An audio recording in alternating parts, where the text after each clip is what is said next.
Hari ini kita belajar ulumul Quran, ilmu tentang Al-Quran. Dalam istilah ilmu ulumul Quran sama dengan kita mempelajari ilmu hadis atau ulumul hadis. Ulumul hadis kita kenal dengan istilah mustalahul hadis. Sementara ulumul Quran pun kita harus mengenal yang namanya ulumul mustalahul Quran atau mustalahul tafsir. Jadi istilah mustalah ada dua di ulumul hadis, namanya mustalahul hadis. Di ilmu Quran namanya ulumul Quran atau mustalahul Quran atau mustalahul tafsir.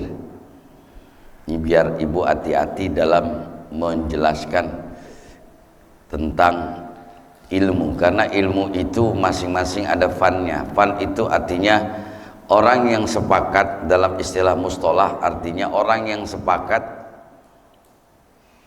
setuju atau mengakui sebuah fan ilmu.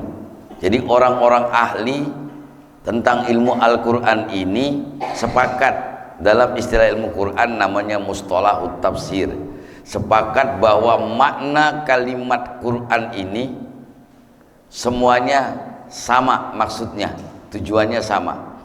Yang kedua, dalam istilah mustalah semua ilmu yang terkandung di dalamnya itu sudah disepakati oleh orang-orang yang ahli di bidang ilmunya. Jadi kalau bukan bidang ilmunya maka tidak diakui. Dalam hal ini ilmu Al-Quran disebut mustalahut tafsir. Sepakat ahli-ahli tafsir Al-Quran mengenal ilmu Al-Quran secara umum. Misalnya kemarin saya sampaikan ada yang disebut dengan ayat Makkiyah dan ayat Madaniyah. Kemarin disebutkan ayat Makkiyah, ayat yang turun di kota Mekah. Ayat Madaniyah, ayat yang turun di kota Madinah.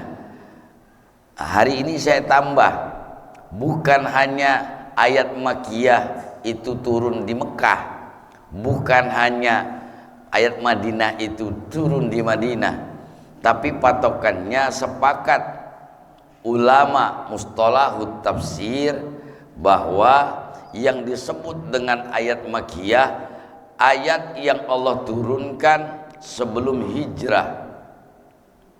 Ingatin tuh Bu, ayat yang diturunkan oleh Allah atau firman Allah atau Al-Quran yang diturunkan Allah sebelum hijrah, itu disebut ayat-ayat Makkiyah.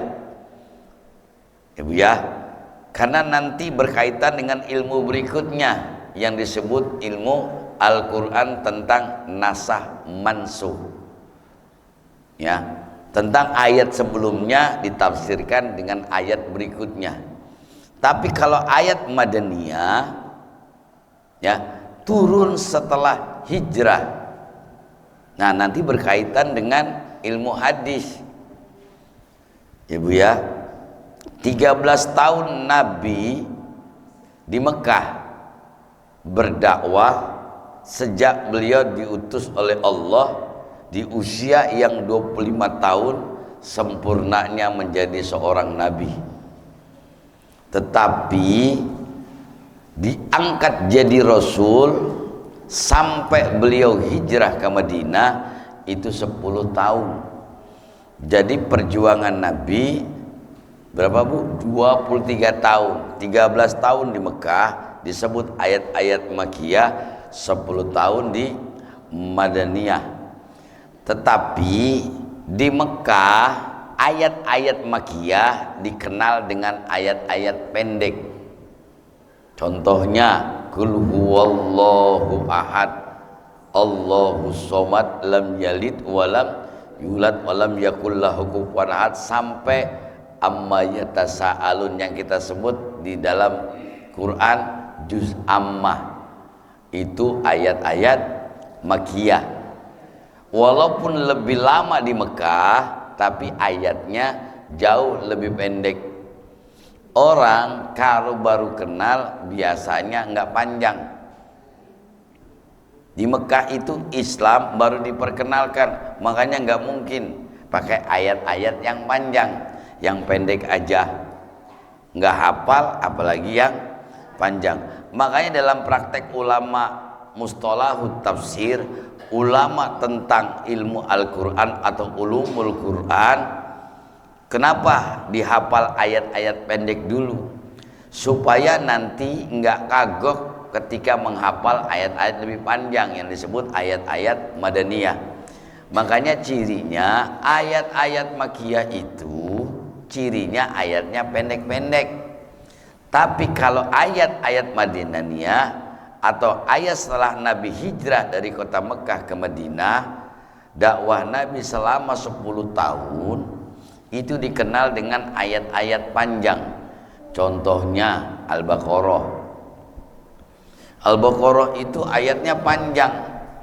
Yang kita pelajari hari ini karena kita mau baca surat Al-Baqarah, inilah yang disebut dengan ayat-ayat madaniyah. Ayat-ayat yang Allah turunkan setelah hijrah. Ayat-ayat yang dikenal dengan ayat panjang-panjang. Jadi ibu sekarang sudah bisa bedain mana ayat makiyah, mana ayat madaniyah, mana cirinya. Ayat makiyah itu lebih pendek-pendek, ayat madaniyah lebih panjang-panjang. Kemudian patokannya apa? Ayat ini patokannya antara sebelum hijrah dan sesudah hijrah. Jadi ibu nggak cuma kenal baca Quran, nggak cuma kenal ilmu tajwid, nggak cuma kenal ilmu asbabun nuzul, sebab turunnya Al-Quran, tetapi ibu bisa membedakan mana ayat-ayat ketika Nabi berada di Mekah, mana ayat-ayat yang ketika Nabi berada di Madinah. Antara ayat ini saling berhubungan.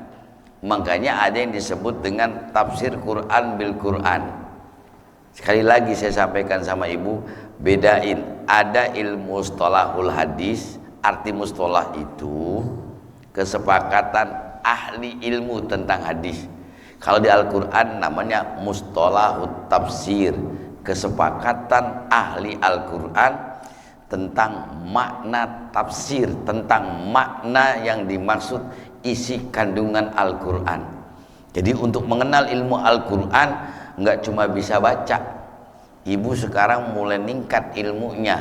Selain bisa baca, ngerti ilmu tajwidnya, ibu sekarang ngerti membedakan mana ayat makiyah, mana ayat Madinah, mana nasah, mana mansuh, mana ayat sebelumnya kemudian ditafsirkan dengan ayat berikutnya. Karena perbedaan ini bukan berarti ayat ini bertentangan, tapi ayat ini saling menjelaskan agar umat ini paham apa yang dimaksud. Contohnya dalam Al-Quran disebutkan la taqrabus sholah wa antum sukara. Jangan kalian sholat, nih ayat makiyah nih, sebelum ada ayat madaniyah. Jangan kamu sholat sebelum kamu sadar, atau jangan kamu sholat dalam keadaan mabok. Ini contoh orang yang sholatnya mabok.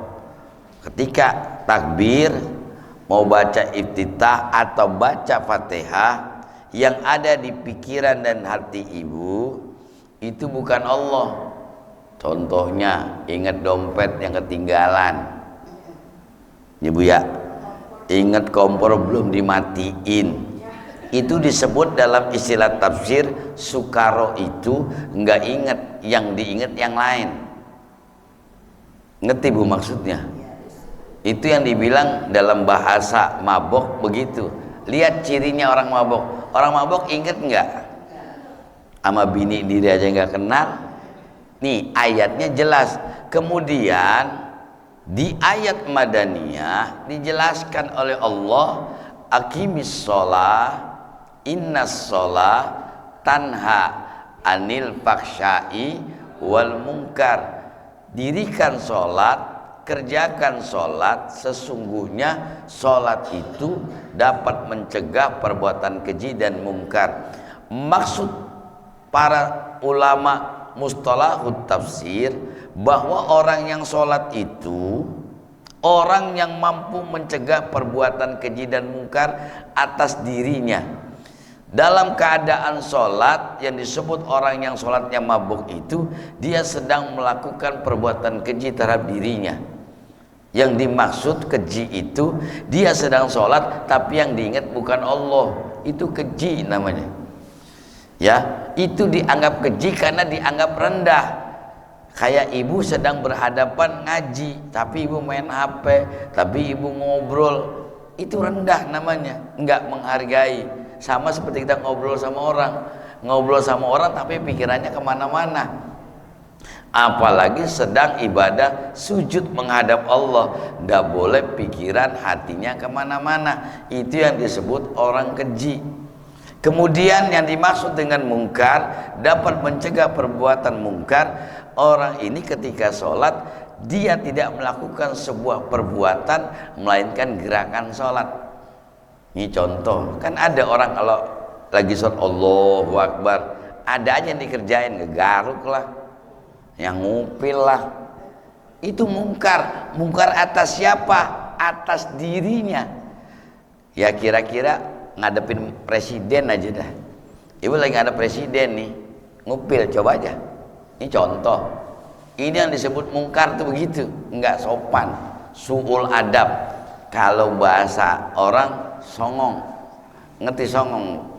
Ya kayak begitu, enggak sopan. Sama ketika menghadap Allah, bagaimana tata cara kafiat untuk menghadap Allah, antara gerakan hati dan pikiran harus fokus ingat kepada Allah. Bagaimana kita dianggap menghargai sama manusia ketika kita bicara sama mereka berhadapan, hati dan pikiran kita di luar yang kita hadapin. Itu namanya keji dan mungkar. Arti mungkar dan keji itu karena tidak menghargai dirinya. Bagaimana orang akan menghargai dirinya sementara dia tidak menghargai orang lain? Begitu juga bagaimana Allah menghargai kita ketika berhadapan sementara kita tidak menghargai Allah. Nilai yang dimaksud ilmu ulumul Quran atau mustalahut tafsir.